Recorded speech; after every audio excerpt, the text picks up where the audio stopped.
ജെറമിയായുടെ പുസ്തകം 4-ാം അധ്യായം 1 മുതൽ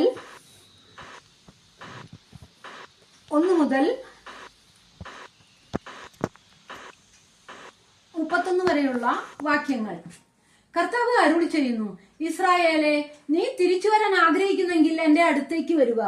എന്റെ സന്നിധിയിൽ നിന്നും മ്ലേച്ഛത നീക്കിക്കളയുകയും വഴിതെറ്റി പോകാതിരിക്കുകയും ജീവിക്കുന്നവനായ കർത്താവിന്റെ നാമത്തിൽ പരമാർത്ഥമായും നീതിയായും സത്യസന്ധമായും ശപഥം ചെയ്യുകയും ചെയ്താൽ ജനതകൾ പരസ്പരം അവിടുത്തെ നാമത്തിൽ അനുഗ്രഹിക്കും. കർത്താവിലായിരിക്കും അവരുടെ മഹത്വം. യൂദായിലെയും ജെറുസലേമിലെയും നിവാസികളോട് കർത്താവ് അരുളി ചെയ്യുന്നു, നിങ്ങളുടെ തരിശുഭൂമി ഉഴുതുമറിക്കുവിൻ, മുള്ളുകൾക്കിടയിൽ വിത്ത് വിതയ്ക്കരുത്. യൂദാ നിവാസികളെ, ജെറുസലേം പൗരന്മാരെ, കർത്താവിനായി നിങ്ങളെ തന്നെ പരിച്ഛേദനം ചെയ്യുവിൻ. ഹൃദയ പരിച്ഛേദനം സ്വീകരിക്കുവിൻ, അല്ലെങ്കിൽ നിങ്ങളുടെ ദുഷ്കൃത്യങ്ങൾ നിമിത്തം എന്റെ കോപം അഗ്നി പോലെ ജ്വലിക്കും. അത് ശമിപ്പിക്കാൻ ആർക്കും സാധിക്കുകയില്ല. വടക്കു നിന്ന് ഭീഷണി. യൂദായിൽ വിളിച്ചു പറയുവിൻ, ജെറുസലേമിൽ പ്രഘോഷിക്കുവിൻ, കാഹളമൂരി ദേശത്തെങ്ങും വിളംബരം ചെയ്യുവിൻ. ഒരുമിച്ചുകൂടി സുരക്ഷിതമായ പട്ടണങ്ങളിലേക്ക് ഓടുവിൻ എന്ന ഉച്ചത്തിൽ വിളിച്ചറിയിക്കുവിൻ. സിയോനിലേക്കുള്ള വഴി അടയാളപ്പെടുത്തുവിൻ. അഭയം തേടി ഓടുവിൻ, മടിച്ചു നിൽക്കരുത്. തിന്മയും ഭീകരനാശവും വടക്കു നിന്ന് ഞാൻ കൊണ്ടുവരുന്നു. കുറ്റിക്കാടുകളിൽ നിന്ന് സിംഹം പുറത്തിറങ്ങിയിട്ടുണ്ട്. ജനതകളുടെ സംഹാരകൻ സ്വസങ്കേതത്തിൽ നിന്ന് പുറപ്പെട്ടിട്ടുണ്ട്. അവൻ നിന്റെ ദേശം ശൂന്യമാക്കും, നിന്റെ നഗരങ്ങൾ വിജനമായ നാശകുംഭാരമാക്കും. ആകയാൽ നിങ്ങൾ ചാക്കെടുത്ത് കരയുവിൻ, നിലവിളിക്കുവിൻ. കർത്താവിന്റെ ഉഗ്രകോപം നമ്മിൽ നിന്ന് അകന്നിട്ടില്ല. കർത്താവ് അരുളി ചെയ്യുന്നു, അന്ന് രാജാവിന്റെ ഹൃദയം തളരും, പ്രഭുക്കന്മാർ ഭീരുക്കളാവും, പുരോഹിതന്മാർ നടുങ്ങും, പ്രവാചകന്മാർ അമ്പരക്കും. അപ്പോൾ അവർ പറയും, ദൈവമായ കർത്താവേ, അങ്ങ് ഈ ജനത്തെയും ജെറുസലേമിനെയും വഞ്ചിച്ചു. നിങ്ങൾക്ക് എല്ലാം ഭദ്രമാണ് എന്ന് അങ്ങ് പറഞ്ഞു. എന്നാൽ ഇപ്പോഴിതാ അവരുടെ നേരെ വാൾ ഉയരുന്നു. ആ സമയം വരുമ്പോൾ ഈ ജനത്തോടും ജെറുസലേമിനോടും പറയപ്പെടും, എന്റെ ജനത്തിന്റെ പുത്രിയുടെ നേർക്ക് മരുഭൂമിയിലെ വിജനമായ മലകളിൽ നിന്ന് ഉഷ്ണക്കാറ്റ് വീശും. പതിര് പാറ്റാനോ നിലം വെടിപ്പാക്കാനോ ആയിരിക്കുകയില്ല. അത് ഞാൻ അയക്കുന്നത് ഭീഷണമായ കൊടുങ്കാറ്റായിരിക്കും. ഞാൻ തന്നെയാണ് അവരുടെ മേൽ വിധിവാചകം ഉച്ചരിക്കുക.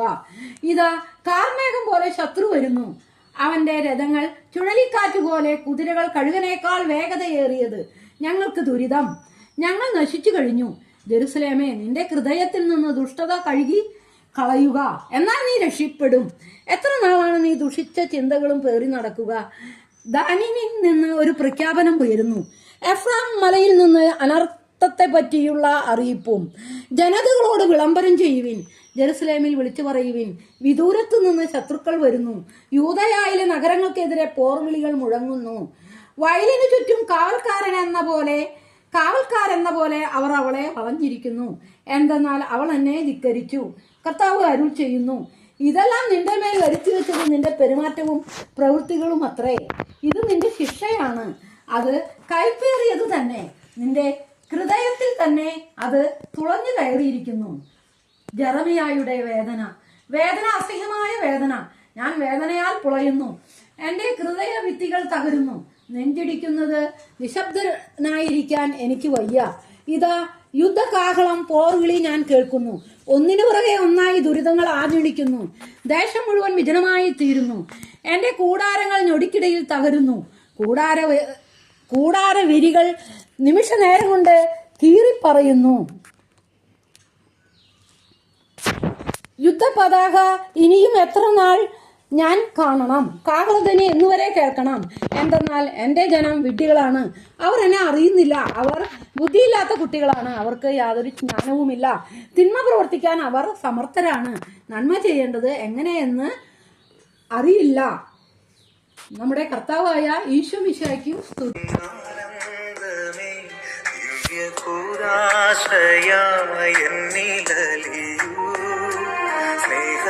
സ്നേഹവാത്സല്യമേ, ആത്മസൗഭാഗ്യമേ, പൂർണ്ണമായെന്നെ നിന്റേതായി മാറ്റൂ. മഴയായി പൊഴിയൂ മനസ്സിൻ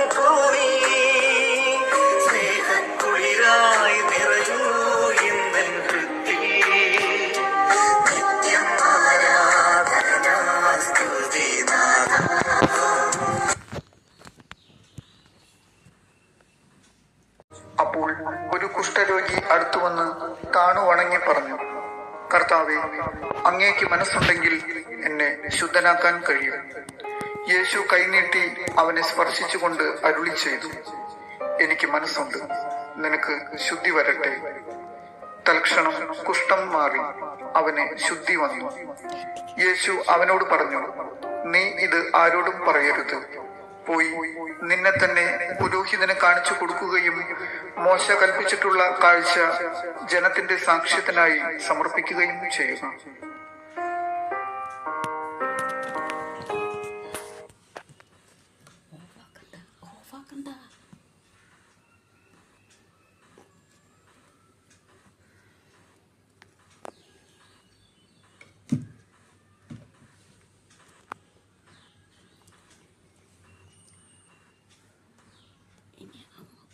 കേട്ടാ മതി. പിടിക്കണം, പിടിക്കണം.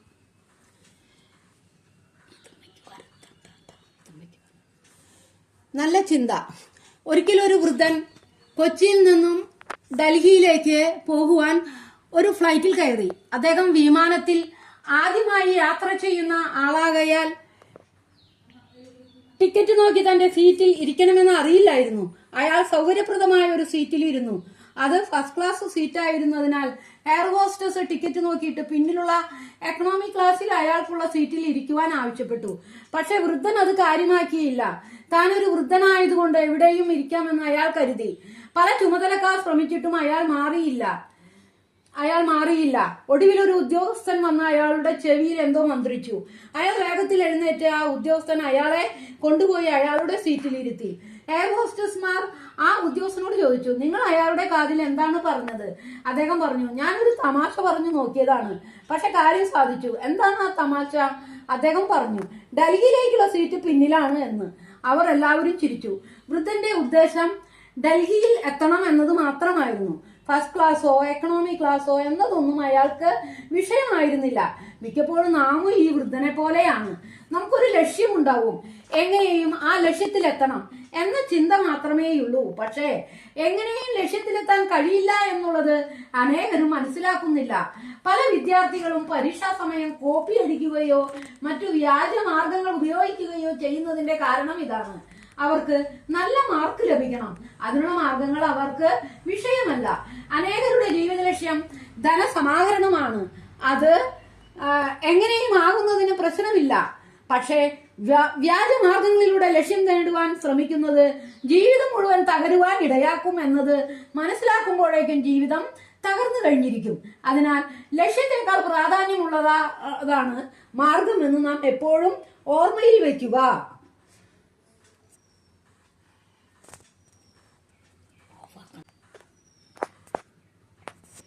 അക്ബർ ചക്രവർത്തിയും ബീർബലും കൂടി വേഷപ്രച്ഛന്നരായി നടക്കുകയായിരുന്നു. കുറെ ദൂരം നടന്നപ്പോൾ ക്ഷീണം മാറ്റാനായി അവർക്കൊരു മരത്തണലിൽ വിശ്രമിക്കാൻ ഇരുന്നു. അപ്പോൾ അതുവഴി ഭാരമുള്ള ഒരു വിറക് കെട്ടുമായി ഒരു യുവാവ് വളരെ പ്രയാസപ്പെട്ട് നടന്നു വന്നു. ഭാരം ഇറക്കി വെക്കാൻ അവർ ആ യുവാവിനെ സഹായിച്ചു. യുവാവ് മരത്തണലിൽ ഇരുന്നപ്പോൾ അക്ബർ ചക്രവർത്തി ചോദിച്ചു, താങ്കൾ ഇത്രയും വലിയ ഭാരം ചുമന്നുകൊണ്ടാണോ നിത്യവൃത്തി കഴിക്കുന്നത്? യുവാവ് മറുപടി പറഞ്ഞു, മഹാനായ അക്ബർ ചക്രവർത്തി ചുമക്കുന്ന ഭാരം വെച്ച് നോക്കുമ്പോൾ ഇതൊക്കെ എത്ര നിസ്സാരം.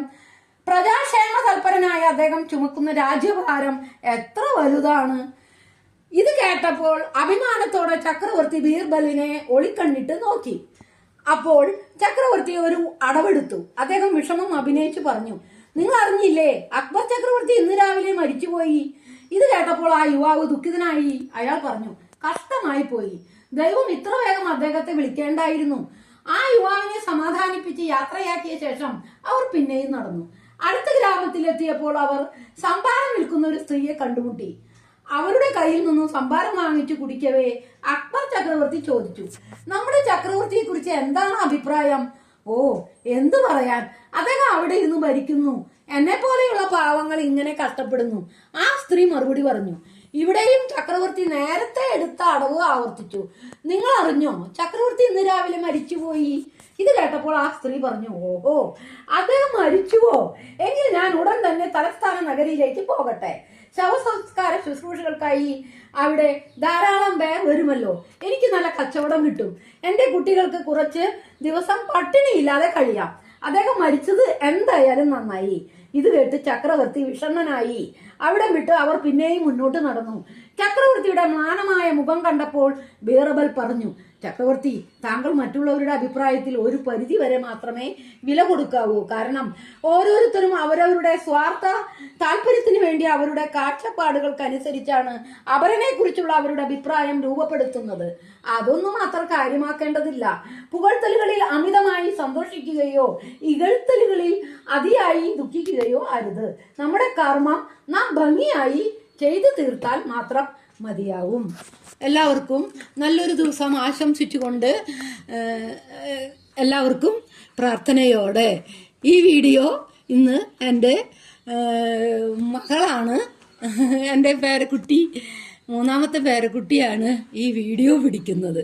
അതാണ് അവളുടെ കളിക്കോപ്പുകളെല്ലാം ഇതിലുണ്ട്.